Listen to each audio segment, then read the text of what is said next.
अस्सलाम वालेकुम प्यारा दोस्तों। एक दफ़ो वरी मां तव्हां सभिनी दोस्तनि खे प्यारनि शागिर्दनि खे चेतन एफर्ट्स यूट्यूब चैनल ते भली कार चवां थो।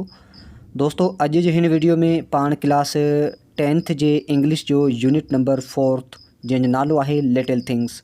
लिटिल थिंग्स जो मतिलबु आहे थोरी शइ या नंढी शइ। हाणे अचो त ॾिसूं त हिन पोइम खे कंहिं लिखियो आहे ऐं पोइम में छा लिखियो आहे। तो दोस्तों ही पोइम अमेरिका जी हिकिड़ी छोकरी जंहिंजो नालो आहे जूलिया कार्नी उन जो लिखियो वियो आहे। This poem is written by Julia Carney. ही पोइम जेका जूलिया कार्नी खां लिखियो वियो हो 1823 1908। हिन जी ज़िंदगी जो जेको सिलसिलो आहे उहो 1823 खां 1908 ताईं रहे थो। She was an American. ही अमेरिका जी आहे। वर्स राइटर यानी बंद लेखक, नज़म लेखक जंहिंखे पाण चऊं। She was born in Boston. Boston को अमेरिका जो शहर आहे या को इलाइक़ो आहे, हुते पैदा थिए थी। एंड डाइड इन 1908 ऐं 1908 में 8 धारे गुज़ारे वञे थी। Not much as non about her. हिन जे बारे में वधीक जेका ॼातो नथो वञे। This poem was first published in. हिन जो पोइम जेका पहिरीं जेका शाया थियो 1845 में। It is a simple children song. ही हिकु सादो ॿारनि जो सॉन्ग आहे। टू एक्सप्लेन जंहिंजी विज़ायत ईअं आहे that even little things are important. जेतोणीकि नंढी शइ जेका आहे उहा बि इम्पोर्टेंट आहे। हाणे पोइम आहे लिटिल ड्रॉप ऑफ वाटर। पाणी जो हिकु कतरो। Little grain of sand. वारी जो हिकु पाण दाणो चऊं या ज़रो चऊं, यानी वारी जो हिकु ज़रो मेक ए माइटी ओशन, यानी हिकु वॾो समुंड ठाहे थो।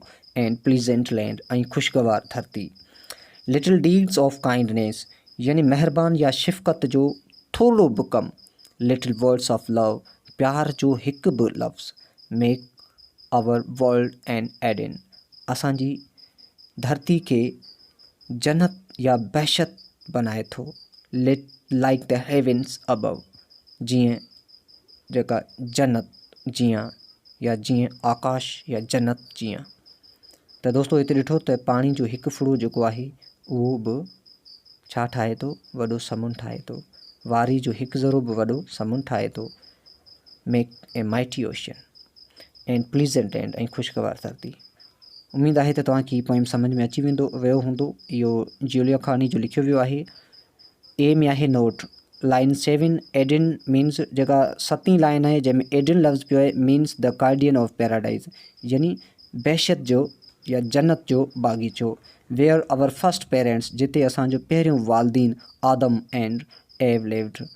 आदम ऐं हवा जेके हिते रहंदा हुआ, ॾाढी हवा।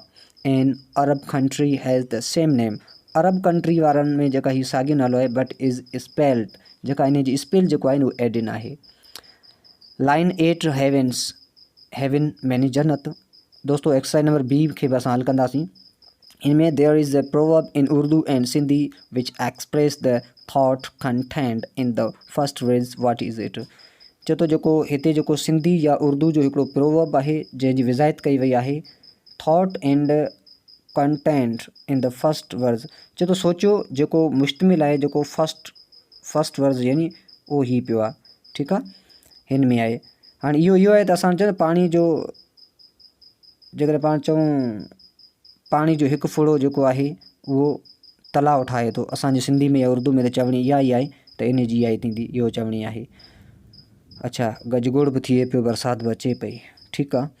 अच्छा दोस्तों ॿियो नंबर आहे right 5 lines about a little act of kindness यानी महिरबान जे कंहिं बि नंढड़ी एक्ट या अमल ते 5 जुमिला लिखो डन बाय यू जेके तव्हां कया हुजनि, यानी तव्हां जेके नंढा नंढा जेके कमु कया हुजनि जेके महिरबान वारा हुजनि, यानी जेके भलाई वारा हुजनि भले, त उहे उन्हनि जो के बि 5 लाइनूं लिखो। And the result of it ऐं हुन जी रिज़ल्ट कहिड़ी निकिती। तव्हां कंहिंखे रस्तो टुपायो, तव्हां कंहिंखे पाणी ॾिनो विञाइल खे, नंढा नंढा कम आहिनि पर इहे वैल्यू रखनि था। दोस्तों टियों नंबर आहे do U remember at the time. छा तव्हांखे उहो वक़्तु यादि आहे वैन यू वर सैड जॾहिं तव्हां उदास हुआ बट बीकेम हैप्पी पर तव्हां ख़ुशि थिया। When someone spoke kindly to you जॾहिं के माण्हू तव्हांजे लाइ तव्हां सां महिरबानी सां ॻाल्हायो या तव्हां सां सुठे नमूने सां ॻाल्हायो। Describe this in a few line. उन सिचुएशन खे तव्हां डिस्क्राइब कयो। सी नंबर में आहे इडियोमेटिक स्ट्रक्चर एक्सप्लेंड। चए थो जेको इडियोमेटिक जेका बनावट आहे उहा एक्सप्लेन। पहिरियों आहे don't make fun of me, यानी मुंहिंजो मज़ाक न उॾा। मीन्स मतिलबु आहे डोंट रेडिक्यूल मी। दोस्तों रेडिक्यूल जेको लफ़्ज़ जो माना आहे मश्करी करणु, यानी मुंहिंजी मश्करी न कर। ॿियो नंबर आहे make room for more passenger. इन जो मतिलबु आहे arrange place for more passenger, यानी वधीक जेके पैसेंजर आहिनि, ग्राहक आहिनि, ठीकु आहे, उन्हनि जे लाइ जेका वधीक जॻह जो इंतज़ाम कयो। त दोस्तों ही हो तव्हांजो यूनिट नंबर 4 लिटिल थिंग्स। मूंखे उमेदु आहे त तव्हांखे सम्झ में अची चुको हूंदो। दोस्तों असांजे चैनल जे हवाले सां पंहिंजे दोस्तनि सां लाज़मी ज़िक्र कजो, उन्हनि खे बि जेका चओ त इन साॻे चैनल ते अचनि ऐं पंहिंजी इंग्लिश खे इम्प्रूव करे सघनि था। ऐं पंहिंजे दोस्तनि खे असांजे चैनल खे सब्सक्राइब, शेयर ऐं लाइक करण जे लाइ चओ। ऐं तव्हांजा जेके बि दोस्त क्लास 9th जा आहिनि